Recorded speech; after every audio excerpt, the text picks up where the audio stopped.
is a better life, a life of love and understanding.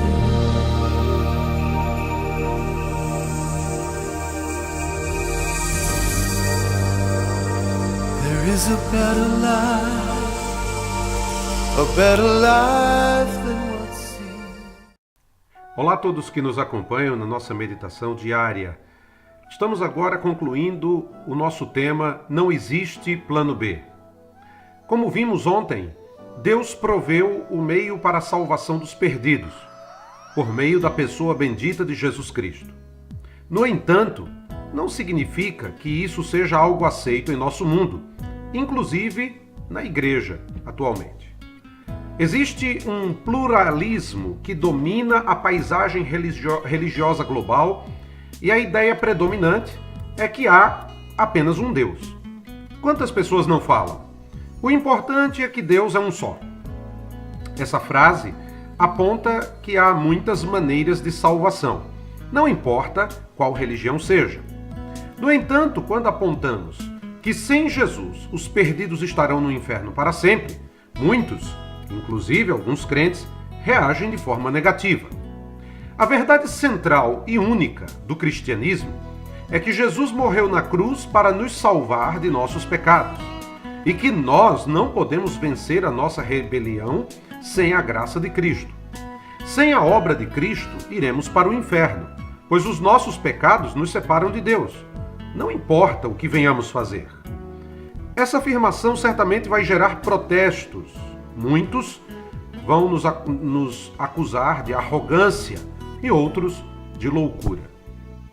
Mas quando olhamos a explanação de Paulo sobre a salvação, podemos perceber que a tarefa de explicar esse tema não era algo fácil desde aquela época. Os judeus que ouviam Paulo estavam acostumados a cumprir a lei num esforço de conhecer e agradar a Deus.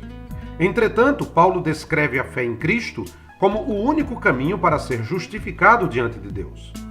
Ele desenvolve em detalhes esse pensamento em Romanos 4 e 5 e termina afirmando: portanto, justificados pela fé, temos paz com Deus por meio de nosso Senhor Jesus Cristo.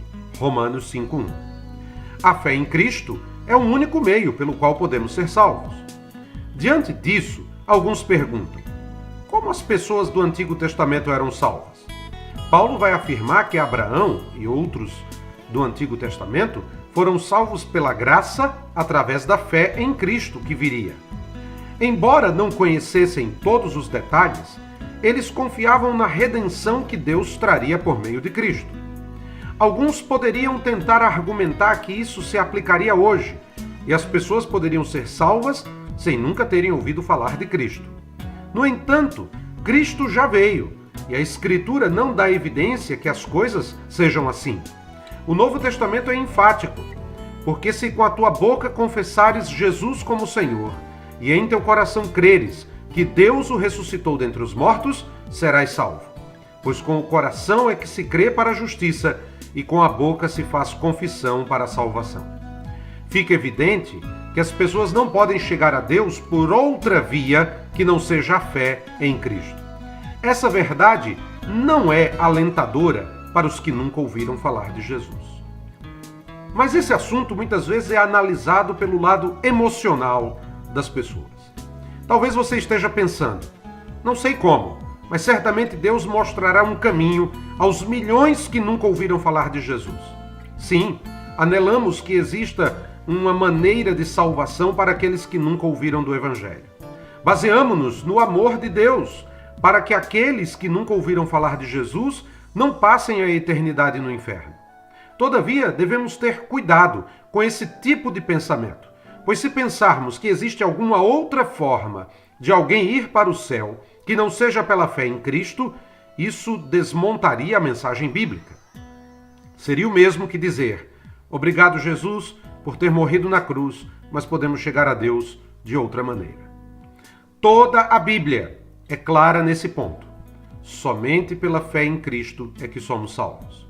Sim, as pessoas não podem chegar a Deus sem Jesus Cristo.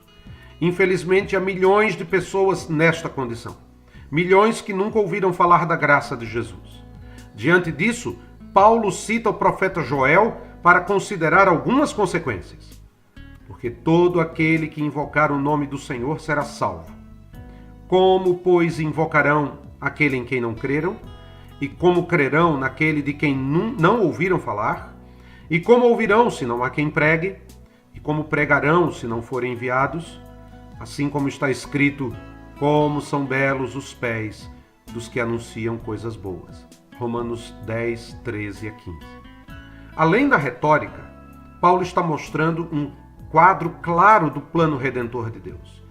Esses breves versículos mostram o plano de Deus para levar o evangelho a todos os povos do mundo, incluindo os milhões que nunca ouviram falar sobre Jesus. Tomando o texto de trás para frente, percebemos que o primeiro passo do plano de Deus é enviar seus servos. E o que esses servos fazem é pregar o evangelho. A ação de Deus é simples: servos que pregam. Essa pregação visa alcançar pessoas, e elas creem.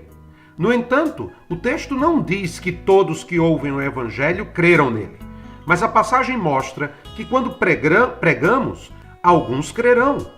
Isso nos dá confiança, pois podemos ir ao povo mais remoto, na região mais longínqua do planeta, e pregar o evangelho, e ali alguém crerá. E todo aquele que invocar o nome do Senhor será salvo.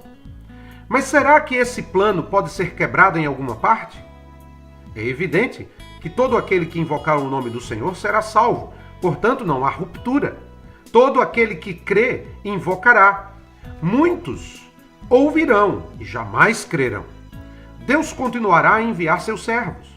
Só uma coisa pode quebrar essa progressão do plano de Deus: quando seus servos não pregam o evangelho às pessoas. Isso significa que nós somos o plano de Deus. Não há plano B. Deus está falando em sonhos a alguns muçulmanos no Oriente Médio. Deus tem dado visões a algumas pessoas, assim como fez com Cornélio em Atos capítulo 10. Ele poderia escrever nas nuvens do céu a mensagem da graça, mas em sua infinita sabedoria escolheu esse caminho: nos usar como embaixadores nesse mundo para levar o evangelho a todas as pessoas que nunca ouviram falar de Jesus. Todos conhecem a Deus e todos rechaçam a Deus. Todos são culpáveis diante de Deus e todos estão condenados por rechaçá-lo. Deus criou um meio de salvação para os perdidos e as pessoas não podem vir a Deus sem a fé em Cristo. Como resultado, Cristo ordena à igreja que pregue o evangelho a toda criatura, partindo de Jerusalém até os confins da terra. Essa verdade tem consequências enormes.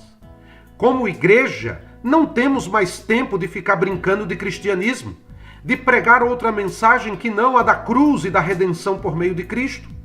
Enquanto a igreja ficar pregando bênção, cura, milagres, prosperidades e outras coisas, como se fosse um grupo de autoajuda, o resultado será o pior possível.